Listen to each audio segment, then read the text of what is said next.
Welcome to your first class in AI 101 Grasshoppers. This is where the rabbit hole begins, March 2023. Buckle up, because today we're diving deep into the world of artificial intelligence, a world that's changing faster than anyone could have predicted. We're going to break down a presentation by the Center for Humane Technology, featuring Tristan Harris and Asa Raskin, Right. the folks behind The Social Dilemma. So, they've got some serious insights into how tech impacts society. And what's so fascinating here is we're not just talking about incremental improvements anymore. Something fundamental shifted in the world of AI around 2017. Okay, so rewind to 2017. What exactly changed? Did Skynet become self-aware? Not quite, but it does feel like a turning point. What emerged was a new type of AI engine called transformers. Transformers. Yeah, to put it simply, transformers treat everything as language. Everything. Images, sounds, even brain activity and DNA. Hold on, so AI can now understand my cat videos, Right. my latest playlist, and maybe even my dreams. Our grasshopper brains are already buzzing. That's the incredible potential and the potential danger of this technology. Because AI can now translate between these different forms of data advancements in one area, like image recognition, have a ripple effect accelerating progress across all AI fields. So it's like a chain reaction of innovation. Exactly. Let's get into some real-world examples from the presentation. One that caught my eye was the Google Soup mascot. Yeah, this example really illustrates the shift in AI capabilities. Researchers asked an AI to generate an image based on the prompt, Google Soup. Okay. The AI returned an image of a melting plastic mascot in a bowl of yellow soup. Yeah. But here's the kicker. The mascot is melting because the AI understands plastic melts in hot liquids, Whoa. and the yellow color of the mascot perfectly matches the yellow of the corn in the soup. It's a visual pun. So it's not just mimicking patterns, it's demonstrating actual understanding, even humor, which is both amazing and a little unsettling. Exactly, and that's why the presentation uses the term golems to describe these new AIs. Like, the mythical beings, they possess emergent capabilities, doing things even their creators didn't fully anticipate. Golems. It's a Yeah. fitting analogy given the potential power and unpredictability of these AIs. Yeah. And speaking of mind-blowing capabilities, the presentation also showcased some examples that raise serious ethical questions. Absolutely. Take the brain image reconstruction demo. Researchers were able to use AI to reconstruct images people were seeing just by analyzing their fMRI brain scans. So we could potentially see what others are thinking or even decode our own dreams. That's both incredible and, frankly, a bit creepy. What happens to privacy in a world where our thoughts are no longer our own? That's the dilemma we're facing, and it gets even more complex when you consider the example of inner monologue decoding. In this case, AI translated brain activity into a rough approximation of a person's inner thoughts while watching a video. It raises profound questions about the future of privacy and even the very nature of thought itself. Okay, grasshoppers, pay close attention.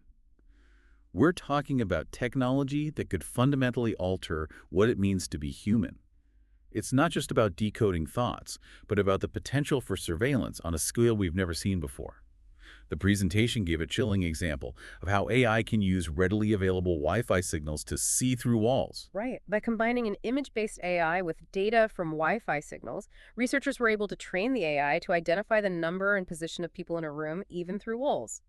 This technology is already being used for things like security and tracking, but the potential for abuse is enormous. Imagine a world of ubiquitous surveillance where your every move is tracked and analyzed. Sounds like something straight out of a dystopian sci-fi film. But it's happening right now. And it's not just surveillance we need to worry about. What about cybersecurity? If AI can understand our thoughts and see through walls, what's stopping it from hacking into our most sensitive systems? Unfortunately, not much. The presentation includes an alarming example of how AI can find security vulnerabilities in code and even write scripts to exploit them. So AI can basically hack itself into anything. That's terrifying. We've only scratched the surface here, right? We've barely dipped our toes into the rabbit hole. We haven't even touched upon the implications of AI on things like deepfakes and misinformation. Remember, this is just a glimpse into the world of AI in early 2023. Okay, deep breaths, everyone. We're about to go even deeper down this rabbit hole. When we come back, we'll explore the exponential growth of AI, its unpredictable nature, and the very real societal stakes we're facing. So grab a cup of coffee, settle in, and get ready for part 2 of our AI 101 deep dive. Yeah. Welcome back, Grasshoppers. We left off talking about some of the incredible and frankly unsettling capabilities of these AI golems. Right. But the scariest part is how fast this technology is evolving. It's not just progress. Yes. It's progress that's accelerating at an alarming rate. Yeah, even AI experts are consistently underestimating the speed of development. The presentation mentions one example where an AI achieved a complex mathematical skill Wow. 4 times faster than experts predicted. 4 times faster. Yeah. Okay, that officially breaks my human brain's ability to grasp the scale of this. How do we even begin to understand that kind of speed? Think about it this way. We're used to things moving in a linear fashion, one step leading to the next. But with AI, we're talking about what they call double exponential curves. Double exponential curves. As AI gets more powerful, it can also make itself stronger and faster at an accelerating rate. It's like a snowball rolling downhill, gathering more snow and picking up speed at an ever-increasing pace. Okay, I get the snowball analogy, but double exponential curves. That sounds like some serious math. What does it actually mean for us non-AI beings just trying to keep up? It means the future is coming at us much faster than we realize. It's like we're driving blindfolded at 100 miles per hour on a road that's constantly changing shape. We evolved to understand linear growth, not double exponential curves. Right. The presentation argues that this is hitting us in a cognitive blind spot, making it hard to grasp the magnitude and speed of what's happening. And to make things even more complicated, these AIs are learning to learn. Exactly. The presentation gives a couple of concrete examples of how this is playing out. First, AI is now capable of generating its own training data. It's literally learning to learn by feeding itself information. Wow. Second, AI is writing code that makes other AI programs faster. So it's not just getting smarter, it's getting faster at getting smarter. Yeah. And it can even help its AI buddies get smarter too. This is getting a little too meta for me. Yeah. But let's shift gears for a moment. We've talked about these golems and how fast they're evolving. But what about the bigger picture? What does all this mean for society? That's where things get really concerning. The presentation draws parallels to the social dilemma and the negative impacts of social media. But their argument is that the harms from AI will be far greater because AI is exponentially more powerful, and we haven't even fixed the problems with social media yet. It's like we haven't learned from our past mistakes and we're rushing headfirst into something potentially even more destructive. Yeah. What are some specific harms that Harris and Raskin bring up? The list is long and frankly terrifying. Automated exploitation of cyber vulnerabilities, exponential blackmail and revenge porn, Oh my gosh. AI-powered fake religions targeting vulnerable individuals, and even loneliness as the largest national security threat. Loneliness is a national security threat. Now that's one I haven't heard before. How does loneliness fit into all of this? Remember all the talk about the race to the bottom of the brainstem that's fueled by the attention economy? Well, with these new golems, it's becoming a race to intimacy. Whoever has the closest AI companion wins. Our grasshoppers out there might be wondering what exactly that means. Think about it. These AIs are designed to be incredibly engaging and persuasive. They can be your friend, therapist, lover, or anything else you desire. And because they're always available and always learning, they will get better and better at fulfilling your needs, whether those needs are real or imagined. So instead of scrolling through social media feeds, we'll be spending all our time interacting with AI companions.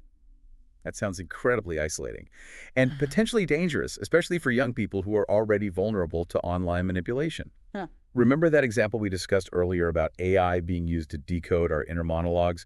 Imagine how much more powerful that technology becomes when combined with an AI companion that knows you better than you know yourself. It's a chilling thought, and the presentation highlights a particularly disturbing example of Snapchat embedding ChatGPT into its app, which is primarily used by young people. Right. They share a story of an AI giving inappropriate advice to a 13-year-old being groomed online. Okay, this is where I need to take a deep breath. It's like we're giving children loaded guns and saying, here, play with this. The truly scary part is the massive gap between the speed of AI development and the research being done on AI safety. It's as though we're building a supersonic jet without bothering to install any brakes. So on one hand, we have AI golems evolving at an exponential rate with capabilities that could reshape our world in profound ways. On the other hand, we have a serious lack of understanding and control over these technologies. Not a good combination. Not at all. And to make matters worse, many of the people building these AIs are primarily driven by profit, not necessarily by ethical considerations. This is why the Center for Humane Technology is raising the alarm. They're urging us to slow down, think critically about the future we're creating, and demand more transparency and accountability from the companies developing these powerful technologies. Okay, grasshoppers, I know this is heavy stuff, but stick with us. It's not all doom and gloom. In the final part of our deep dive, we'll explore what we can actually do about all of this, because as daunting as it may seem, we're not powerless. So grab another cup of coffee and get ready to discuss solutions and hope. Welcome back, Grasshoppers. I know this has been a lot to take in, but as we wrap up our AI 101 deep dive, I want to focus on something crucial. We are not powerless. Yeah, that's such an important point. We may not be able to stop the snowball from rolling, but we can definitely influence its direction. Exactly. We've faced existential threats before. Remember the Cold War and the fear of nuclear annihilation? Right. The presentation actually draws a parallel to that era, Yeah. specifically mentioning the film The Day After, which depicted a terrifyingly realistic nuclear war scenario. Oh, yeah. That movie definitely left a mark. I still remember how unsettling it was to imagine our world reduced to radioactive rubble. And that's the point. It sparked a national conversation. It forced people to confront the horrific consequences of nuclear war. And it ultimately led to a shift in policy and public awareness. Okay. We need something similar now with AI. So we need our own AI version of The Day After, a movie so chilling that it forces everyone to take this seriously. Not necessarily a movie, but a similar public conversation. Okay. That involves experts, policymakers, and everyday citizens like our grasshoppers listening right now. We need to collectively decide what future we want with AI, not let a handful of companies dictate it for us. Okay, I'm on board with the whole public conversation thing, but what about concrete actions? What can we actually do to prevent these AI golems from wreaking havoc on our world? Well, the presentation outlines some practical solutions. One key step is to slow down the public deployment of powerful AIs. Hold down. But aren't we in a global AI race? Won't that give other countries like China a competitive advantage? That's a common concern, but the presentation argues that slowing down isn't about losing to China. It's about ensuring the safety and stability of our society. Okay. In fact, the presentation notes that even China is wary of releasing these technologies to its own population. They understand the risks. So it's not about halting progress altogether. It's about making sure that progress doesn't come at the expense of our humanity. Precisely. We also need to implement stricter regulations such as know your customer protocols for AI access. Just like with financial institutions, AI developers should be required to verify the identity and intentions of anyone accessing their powerful AI models. We can't just let these technologies fall into the wrong hands. Makes sense. And what about holding AI developers accountable for the harms caused by their creations? Right now, it feels like the Wild West out there with very little oversight. Absolutely. We need to establish clear legal frameworks that hold AI developers responsible for the consequences of their technologies. Just like with any other product, if an AI system causes harm, the company that created it should be held liable. Well, Grasshoppers, it seems we've reached the end of our AI 101 deep dive. We've covered a lot of ground, from the mind-blowing capabilities of these AI golems to the very real societal risks they pose. But most importantly, we've learned that we're not just passive observers in this unfolding story. We have a voice. We do. We have a choice. It all starts with awareness, with asking tough questions, with demanding more from our leaders and from the companies developing these powerful technologies.